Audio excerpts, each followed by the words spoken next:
Naira. Naira. Okey. Okey, sebelum kau belajar selalunya buat apa dulu? Baca apa? Betul. Okey, semua baca doa. Semua kena baca. Kalau tak baca, cikgu panggil yang terdepan. Okey, baca doa.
Warna hijau ni untuk kaca.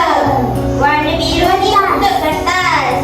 Warna oranye ni untuk plastik. Warna hijau untuk apa? Kaca. Warna biru untuk apa? Kertas. Warna oranye untuk apa? Plastik. Cikgu nak awak ikut cikgu sekali lagi boleh? Cikgu baca awak ikut boleh tak? Tapi cikgu nak semua baca ikut cikgu boleh? Cikgu nak dengar semua suara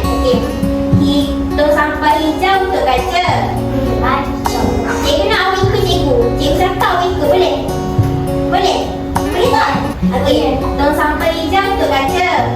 Sampah hijau untuk kaca. Tong sampah biru untuk kertas. Sampah biru untuk kaca. Tong sampah oranye untuk plastik. Okey. Good. Tepuk tangan je semua. Sekarang ni cikgu nak buat satu aktiviti. Semua dah buat aktiviti tak? Kau nampak tak ni? Apa? Ni apa ni? Betul. Abang nampak macam ni tak? Ni yang ni cikgu punya. Faham ke? Ni cikgu punya. Nanti cikgu bagi kat awak seorang satu. Cikgu nak awak hias macam ni nak tak? Ikutlah awak hiaskan macam mana awak nak. Awak buat ikut aktiviti awak sendiri. Boleh? Cikgu bagi seorang satu. Nanti awak hias. Okey? Awak nampak tak apa yang sebelah ni? Okey, ni basuh bunga. Okay, dia akan bagi salah satu. Lepas tu awak hias ikut awak nak hias macam mana, boleh? Okey, nah, ambil salah satu.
Abang ni yang ni ni